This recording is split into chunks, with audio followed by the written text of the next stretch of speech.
voltamos para o capítulo 7, né? Vamos ler agora o capítulo 7.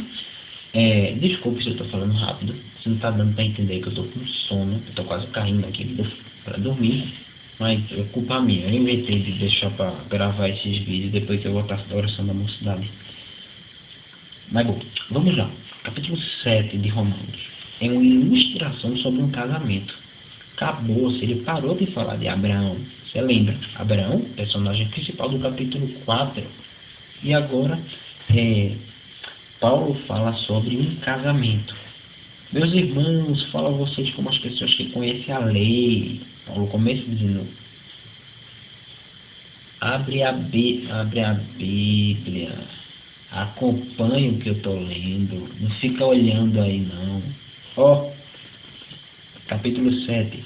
Meus irmãos, falo a vocês como pessoas que conhecem a lei. Ele diz: Romanos, vocês são pessoas que conhecem a lei. Acaso vocês não sabem que a lei tem autoridade sobre alguém apenas enquanto ela vive? Morreu, a lei não tem mais autoridade. E é interessante que Paulo usa a linguagem do casamento. Ele diz assim, que o homem e a mulher só estão juntos enquanto está vivo. Ou seja, é proibido adultério. É pecado e é proibido pela lei judaica. Lei brasileira, mas não. O adultério deixou de ser crime na esfera penal em 2006, eu acho. Ainda é crime na esfera civil, mas deixou de ser crime aqui no Brasil. Mas na lei judaica e na lei de Deus é pecado. Porém, se o marido ou a esposa morre, a lei não precisa ser mais cumprida. Por isso que Paulo diz: a lei só existe enquanto a gente está vivo, gente. O símbolo do casamento, quando um casal morre, a lei deixa de ser cumprida, ou seja, é como se o contrato fosse rasgado. E agora, a lei é pecado? Paulo diz tanto assim: gente, a lei passou, é a graça que vale a pena, vocês são salvos pela graça. E alguém pode perguntar, questão de prova, alguém pode perguntar na prova: então a lei é pecado? Vamos ver se a lei é pecado? Paulo responde isso no versículo 7 do capítulo 7. Que diremos então? A lei é pecado? Ele mesmo responde: de maneira nenhuma. De fato, eu não saberia o que é pecado a não ser por meio da lei. Pois, na realidade, eu não saberia o que é cobiça se a lei não dissesse: não cobiçarás. É interessante isso que Paulo fala. Paulo faz uma pergunta e no mesmo versículo ele responde, né? A lei é pecado? Se cai na prova, a lei é pecado. Ouça Paulo dizendo: não, a lei não é pecado, garoto ou garota. É interessante que nesse versículo, no versículo 7, ele cita, no final do versículo 7, percebe aí, ele cita um mandamento, um dos 10 mandamentos. Vou ler de novo na Almeida, diz assim: que diríamos, pois? A lei é pecado? De modo nenhum. Mas eu não conheci o pecado senão pela lei, porque eu não conheceria a concupiscência se a lei não dissesse: não cobiçarás. Sabe o que ele está citando aqui? Mais uma citação. Paulo está citando Êxodo capítulo 20, versículo 17, quando Deus entrega os mandamentos e entre os mandamentos está lá: não cobiçarás. Paulo diz que a lei faz ele perceber o que é pecado e o que não é. Então, a lei não é pecado. A lei não é pecado. A lei é santa, versículo 12. De fato, a lei é santa. Olha, decore isso aí. Versículo 7, Paulo responde se a lei é pecado ou não. E no versículo 12, Paulo diz claramente: de fato, a lei é santa. E o mandamento é santo, justo e bom. E então, o que é bom se tornou em morte para mim? De maneira nenhuma, mas para que o pecado se mostrasse como pecado, ele produziu morte em mim por meio do que era bom, de modo que, por meio do mandamento, ele se mostrasse extremamente pecaminoso. Sabemos que a lei é espiritual, eu contudo não sou. Veja o que Paulo diz: a lei é espiritual, porém eu não sou, pois fui vendido como escravo ao pecado. É interessante, é como se Paulo dissesse: eu pequei porque está escrito na lei: não cobiçarás. E o ser humano, ele sempre é curioso. É como dizer para você agora: não pense em um elefante rosa. Eu disse: não pense elefante rosa. Você pensou no elefante rosa. Então a lei dizia assim: Paulo, não cobiçarás. Ele, nossa, o que é cobiçar, desejar? E começava a cair na lei, e ele tropeçava, por isso que a lei servia de tropeço. Mas vale lembrar, a lei não é pecado e a lei é santa. Essa lei é a lei judaica, essa lei é os 10 mandamentos. Bom, não só os 10 mandamentos, são muitos, né?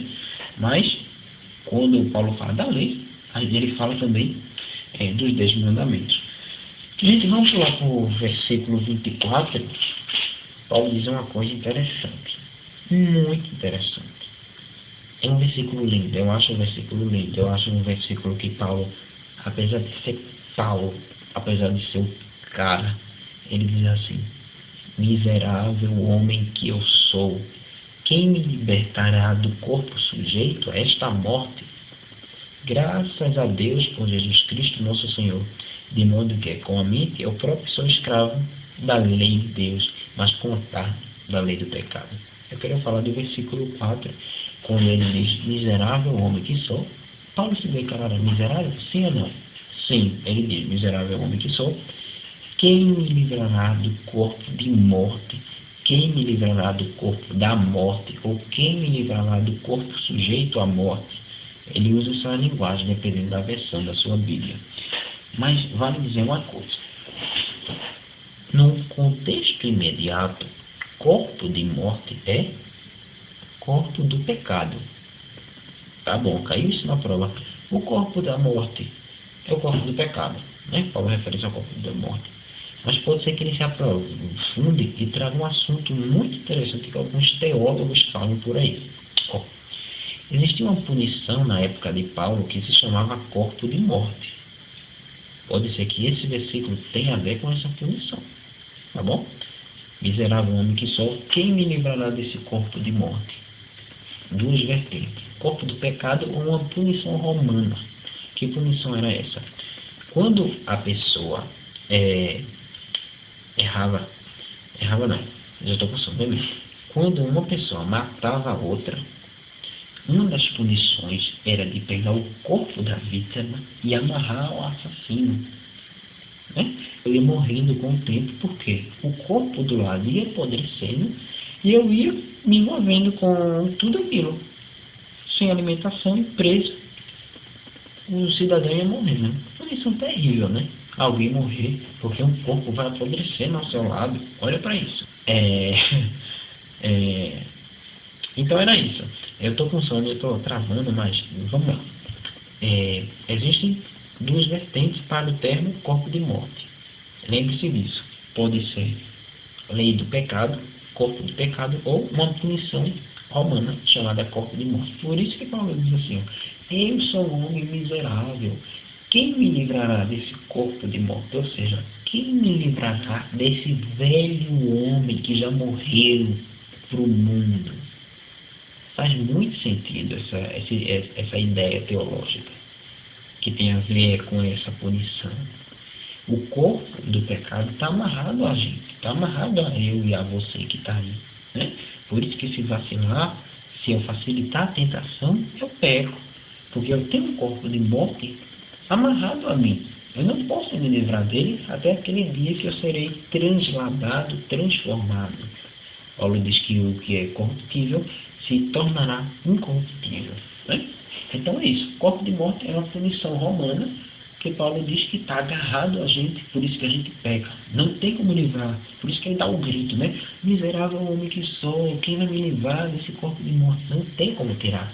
É uma punição, porque estamos na carne. Não acho que vai cobrar isso, mas eu estou dizendo por desencargo de consciência. Pode ser quem fale lá e, ai meu Deus, é uma punição romana, tá errado. Não, tá certo também, é uma punição romana, corpo de morte. Pode ser que ele vá por esse lado. Eu duvido muito, mas quem sabe vai. Termina aqui o capítulo 7. Vamos agora para o capítulo 8.